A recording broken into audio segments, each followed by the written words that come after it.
న్యాయస్థానం సుప్రీంకోర్టులో మేము అప్పీల్ చేయడం జరిగింది.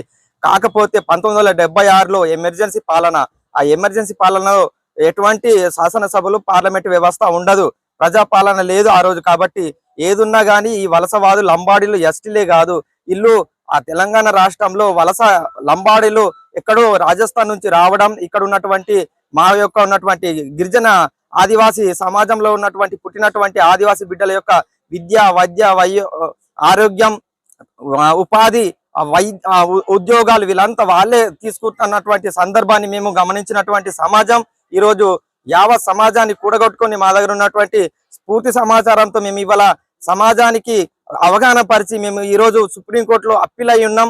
రానున్న రోజుల్లో మాకు సుప్రీంకోర్టు మాకు సానుకూలంగా స్పందిస్తామని చెప్పేసి మేము ఆశాభావం వ్యక్తం చేస్తున్నాం.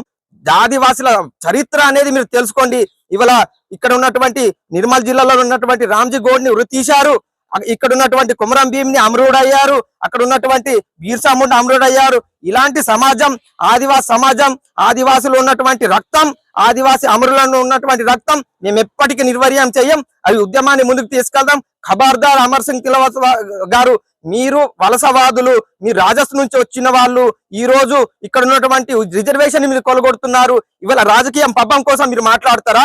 ఇవాళ అన్ని వర్గాల్లో మీరు అంటే అన్ని శాఖల్లో మీరు డెవలప్ అయ్యి అంటే గంభీరంగా మాట్లాడతారా? ఇది పద్ధతి కాదు. మేము పదే పదే మిమ్మల్ని చెప్తున్నాం, మీకు కావచ్చు, మీరు వయసులో పెద్దవాళ్ళు, మిమ్మల్ని గౌరవిస్తాం, కానీ చరిత్ర ఎప్పుడు మరవదు. కాబట్టి అమర్ సింగ్ తిలవత్ గారు ఖబర్దార్, రాజస్థాన్ మీరు క్రిమినల్ ట్రేప్స్, మీకున్నటువంటి సమాచారం మా దగ్గర ఉంది. ఇది అత్యున్నత న్యాయస్థానాన్ని మేము అప్పీల్ చేశాం.